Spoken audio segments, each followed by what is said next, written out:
Hey, what's up, everybody? Welcome back to Championship Leadership Podcast. We got Dave Daly here from San Diego, California today. Appreciate you being here, man. Thank you. Hey, man. Thank you. Thank you. Appreciate the invite. Yeah, absolutely. So I always love kicking our conversation off with the first question. Championship Leadership's the name of the podcast. What comes to mind for you, or what does that mean to you when you hear championship leadership? It's so interesting, man. I just did a post on my social media this morning about Really? leadership. Yeah. And to me, leadership and what I posted, and I truly mean this, is a leader needs to create that 3D vision, purpose, and goals.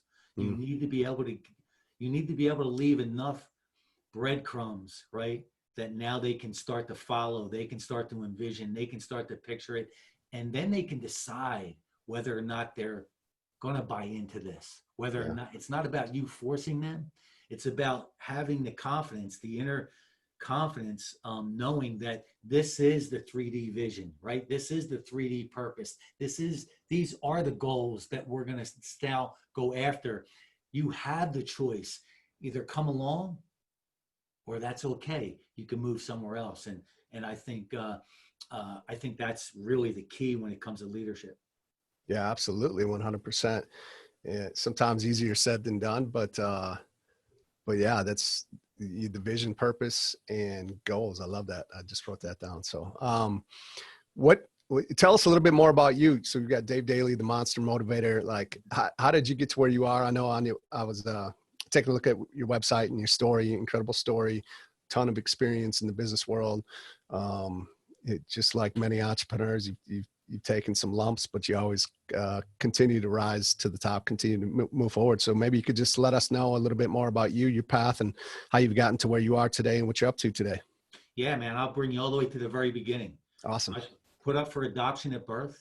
First 18 months of my life, I was in an orphanage in North Mm. Philly.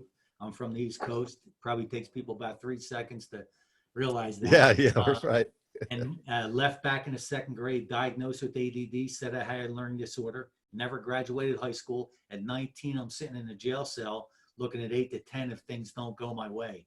And that's just the first 19 years. But I was fortunate enough to have been brought up and raised in that push-pull environment, meaning that the professionals said there must be something wrong with me. I must be broke because I can't learn in that cookie cutter mode. But my Mm-hmm. mom never bought into that. She never accepted that. And not only didn't she accept that, she would tell me from the time that I could remember that I was a gift from God, right?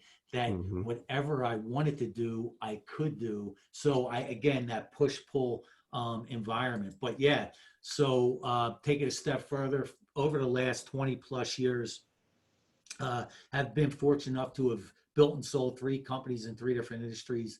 But more importantly, I also crashed one to the ground.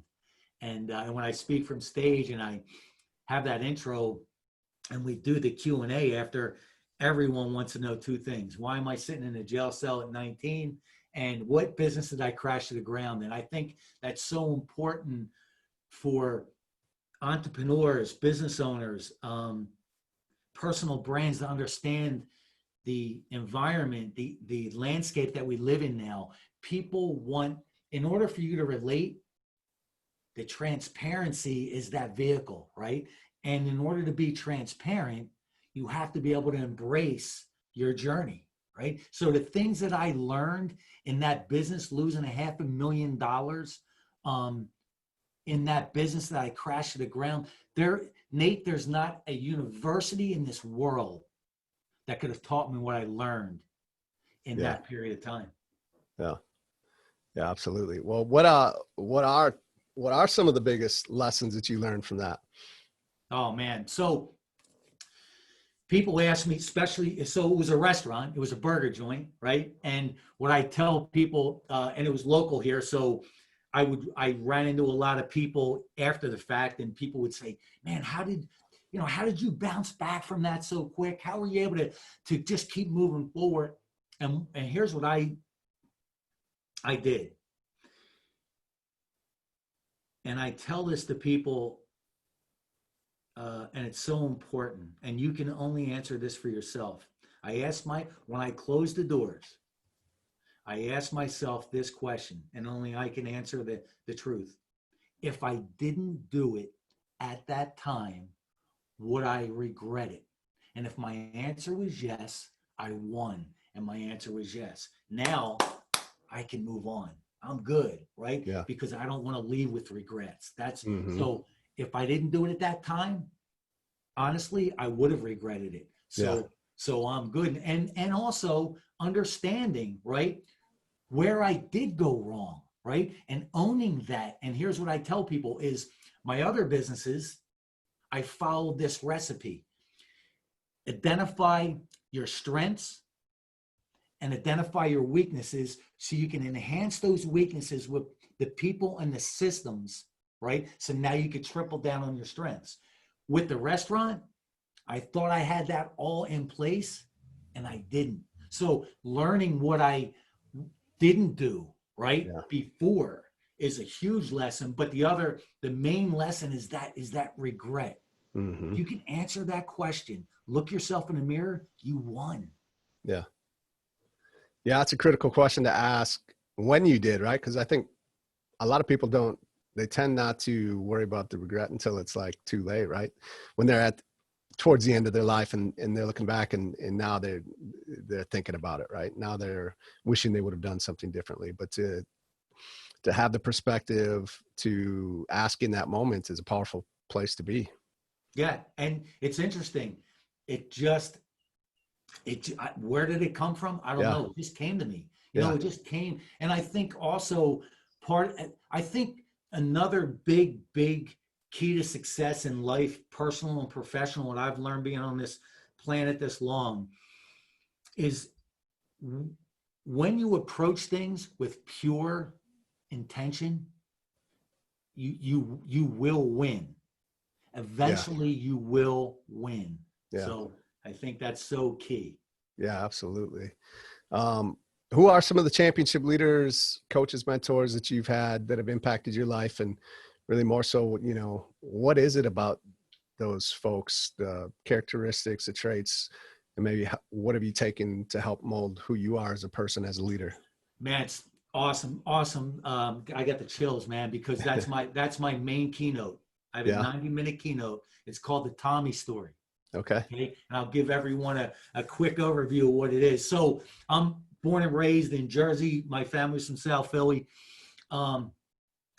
When I got kicked out of high school, you know, it took me a little while, but I realized I had the entrepreneurial DNA. But before that, when I got kicked out of high school, I went home. My dad said, and just give you a little context of this, I was adopted at 18 months old, but my parents had adopted me were in their 40s. So they were 2 generations ahead. I was blessed to be raised with that World War II generation. He was 82nd Airborne, World War II. So his philosophy was lace up your boots, get to work. Nobody wants to hear it.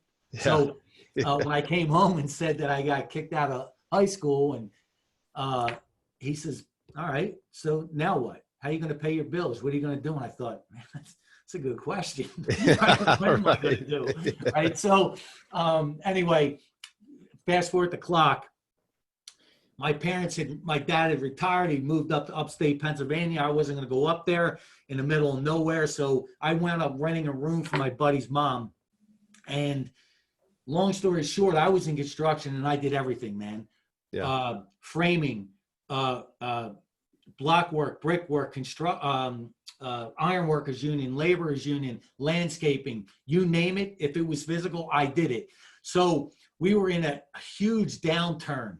Banks weren't lending. I mean, construction was drying up. At that time, there was no internet. That's how old I am. So I'm going through the help wanted ads, right? I need to make some, I need to eat, right? I need to pay some bills. And I'm just going through this help wanted. And all of a sudden I see this ad and it says outside sales, no experience necessary, and we'll train. I'm like, outside, I don't even know what that is. Right. I know one thing, I have no experience and they're willing to train me.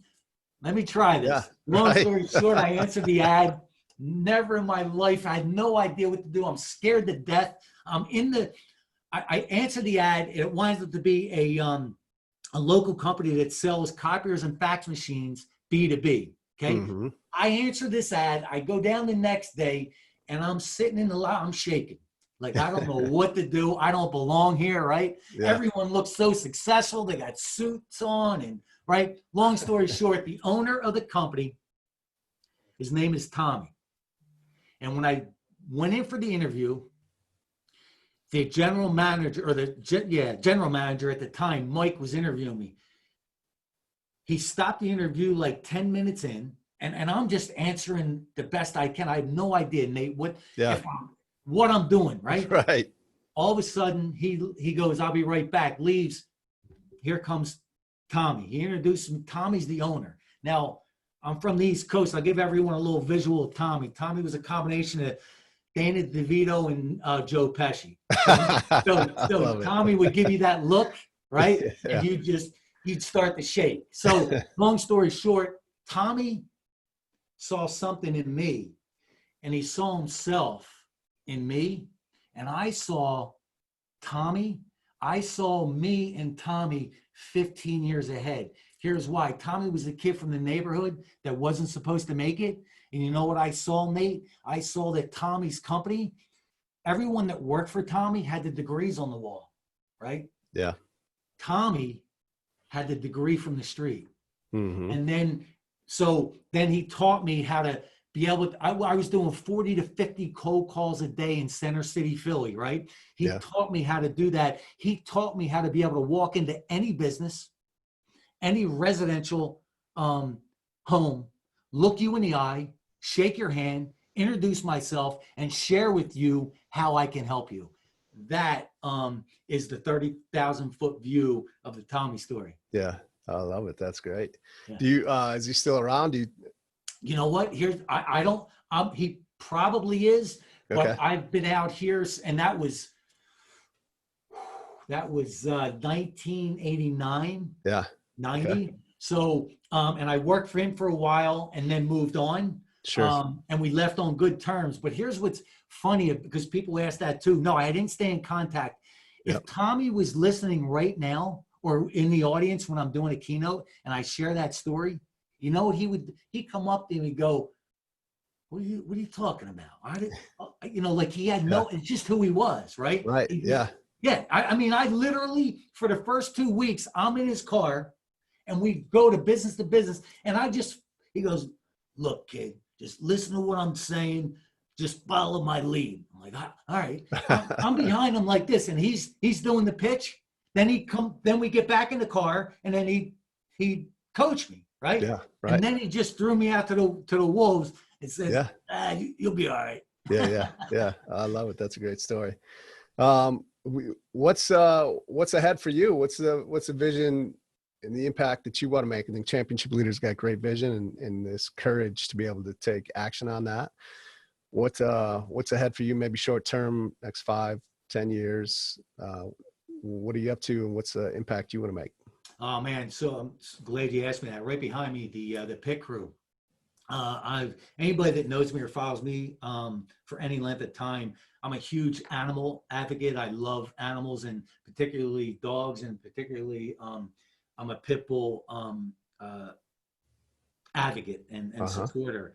So we have this company that we're just launching and starting to build, and it's going to be a reality show, and it's going to be based around educating and locating and breaking up underground fighting rings, hate dogs, and abuse cases, ignorance cases, and we have a whole business plan behind it.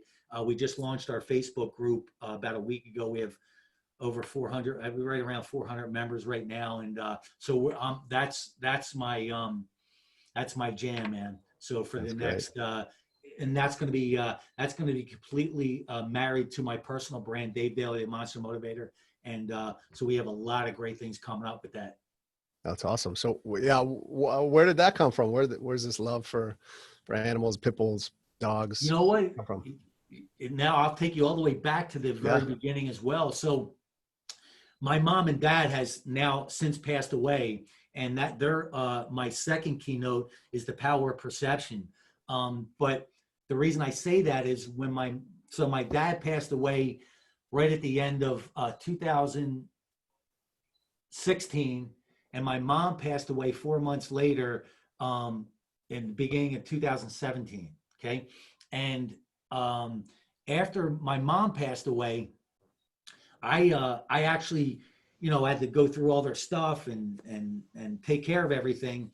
And I found this box, and it had the information on the adoption agency in North Philly, and all this information. Long story short, I'm going through the box and I see this note, handwritten note from the orphanage to my mom, and they were, I guess, given a little bit of back explanation on me and I guess my personality. I don't know. And in that note it just says, and every time a dog or an animal comes up on the screen, I guess the TV or something like that, he just smiles. So I can explain it this way, man. It's just in my DNA. Yeah. I love animals and have always connected. And the reason that pit bulls are, and I've been in this, I don't know if you could see this. Yeah, or I not. can see it. Yep. Okay. Oh, but I don't know if this right here okay. is taken. So that was my dog Wyatt. I competed with him up and down the East Coast in weight pulling, agility, bite work. I work with the Philly Police Department and canine units and things like that. That's been a huge passion of mine. So I've been in that dog world in many different levels in so many areas. And then on top of that, I've owned and operated and sold a fire restoration business back east. So I've spent 17 years in the most violent cities that this country knows: Camden, Newark, North Philly, Southwest Philly, Trenton. And if anybody wants to Google Camden, New Jersey in the 90s, it was the most violent city per capita. So I've seen some pretty wild stuff. So for me, where this really stems from is the love of animals. I love pit bulls because I believe, Nate, that every human being should strive to be what a good pit bull is. That is courageous, loyal, dead game. That means do or die. Yeah. With a huge heart. Yeah. If you could hit those 4 marks, I consider you a pit bull. That's why in every business, it's part of my brand. And then to take it even a step further is I want to educate. I want to turn the lights on for these underground dogfighting rings, and particularly bait dogs, where they come from and the abuse that's involved in all this. And most people don't realize that a lot of these bait dogs come from the free Craigslist pictures that people put up for their dogs, and then also pulled right from their backyard or from their cars, right? So their pets, their family members become these bait dogs, and it's horrendous stuff. So that's where it really stems from me. And so we're actually, I have with my show Brand Builder TV, which you're going to be on. We've had some awesome military, ex-military, Navy SEALs, Special Forces, Green Berets.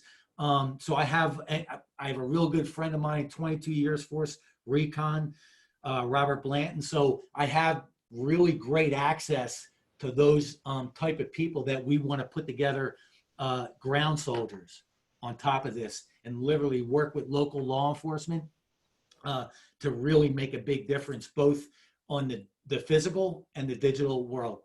Yeah. Yeah. That's incredible. I love it. Yeah. What's a turning point or a critical moment in your life? Kind of that fork in the road moment where obviously you made the decision you have because it's got you where you are today, but had you not, things could look very different for you. I think a lot of listeners, business owners, entrepreneurs are probably in that spot, and it takes courage as a leader to be able to listen to that intuition, that gut, whatever you want to call it. Yes. To know which way to go and then to own it and execute on it. Is there a moment that kind of sticks out for you that you could share? Yeah, there's actually 2. Yeah. Actually a few, but The first one is definitely finding myself in a jail cell at 19 years old. Yeah. And once I got through that, that kept me out of so much trouble that I would have got in, right? Because I experienced that, and it's a dark, dark place, man. So I did not want to go back there. So that, right, at 19, 20, 21 years old, definitely shifted me, number one. Number two, and I have this in my book called Fearless is Bullshit, is my motorcycle accident. So my first business that I built and sold was a public adjusting firm outside of Philly. And I had it for 5 years. And I'm approaching right around my third year. And I just get this something in me, man, that I just want to move on, right? I'm ready to move on. But I had that old conditioning, right? Yeah. You didn't graduate high school. You're sitting in a jail cell at 19. You're not supposed to win. Suppose you got lucky. Suppose you can't do this again. So fast forward the clock. I'm married at the time. My wife says, let's take a, and I'm going back and forth with this struggle, right? And it's really a fear barrier. And she said, look, let's just give yourself a break. I'm beating myself up over this. Let's take a long weekend up at my parents' place in Vermont. And blah, blah. Long story short, we get there Friday afternoon. I jump on my brother-in-law's bike, lose control, hit a boulder, broke everything on this side, punctured a lung, and intensive care for 4 days. Okay. When I get out, I had to go through some waiting for the ribs to heal and the lung to heal. And I realized life checked me. Life said it could change in a matter of seconds. Yeah, right. You're not guaranteed tomorrow. And if you are, you might not be guaranteed who you are. I could have been paralyzed or dead. And that was a wake-up call. A year and a half, within that year, the 5th year, I sold that company, started my fire restoration company, and then since have never had that fear barrier again. Yeah. Powerful. Wow. That was, yeah. Yeah. It's great. I love to hear your stories. I love to hear the lessons that you've learned, but also it just makes you think a little bit about how important that is and how many people really do. There's a lot of those instances or situations that happen and they don't see the gift inside of those to help them continue through life. And they just kind of let it pass by and it's a lost opportunity. And it really takes, like you mentioned, some of it seemed to just be kind of natural, come to you for whatever reason. But I know there was a time in my life where those things would come and go in my life and I wouldn't see them for what they truly were to help me to continue to move forward. But it's a powerful place to be when you can continue to just extract those gifts from everything that's happening around you. And you know what? And here's what I love to share from stage is this, and we can go a little bit deeper on what you just said, and I agree with you 100%. I have the other keynote called The Power of Perception. And I'm going to ask everybody in this audience, including you, to answer this question. Have you, at this point, made it through the worst days of your life? Have you, at this point in your life, made it through the worst days of your life? Yeah, obviously, yes. Up until this point, yeah. Right, because you're here, right? Right? So number one, that's what we all have in common. Number two, is there ever a better feeling than being in the flow? If you look back, there's times where you're like, this feels so good. Yeah. The problem is so many people are conditioned to wait for that shoe to drop. But there's two things that we all have in common. We've all made it through our worst days up to this point. Yeah. And we've all had that feeling of being in the flow, right? Yeah. And when you can identify being in that flow, figuring out for yourself how to get back there on a more consistent basis, now you're going to win, right? Because you're winning in the now. Does that make sense? Yeah, totally. So that, and that, So I love it. I love that, man. Yeah. Powerful. I want to respect your time. So we'll start wrapping it up here, but one last question for the listeners. If there were one or two things you could give the listeners that if they were to implement those today in their life, it would help move them forward today, what would that be? Number one, surround yourself with the right people, right? And don't be afraid to audit your inner circle, your outer circle, and don't be afraid to fire, right? And hire. That's huge. And this one, there's not even a second place, man. Identify your strengths, identify your weaknesses, enhance those weaknesses with the people and the systems so you can now triple down, quadruple down on your strengths, because there's a big difference. And Nate, you know this, we get thrown up on every single day on Instagram about hustle and grind. Yeah, right. All day long, hustle, grind, hustle, grind. Every other person has their own apparel, grind, hustle, grind. But here's what people have to understand. There's a big difference between hustle and grind and inspired action. Hustle and grind, that flame will burn out. Yeah. Inspired action, that flame never dies. Next answer. Next question, and here's the answer to that. Great. How do you get to inspired action? Simple. Reverse engineer it. Enhance your weaknesses so you can triple down on your strengths. When you can get to the point where you're tripling down on your strengths, that's inspired action. Yeah. Yeah. Yeah, that's powerful. I appreciate that. That's great. Excuse me. So what are some ways that we can find out more about you and what you got going on in your life? Definitely would love to, anybody that's interested, take a look at it. The PIP crew group on Facebook, we're growing, we're expanding, we're getting the word out there, number one. And on my personal brand, I'm real easy to find. I'm on all the platforms, major platforms. Dave Daly, DALEYMM, like monstermotivator.com. Perfect. And Instagram, Twitter, Facebook, LinkedIn, you name it, we're there. And yeah, would love the support for the PIT crew. And stay tuned, man. There's a lot coming up. Absolutely. And so the book, can we access that on your website, Amazon, or where is it? Amazon. Okay. Let me show you real quick. Hold on. I just,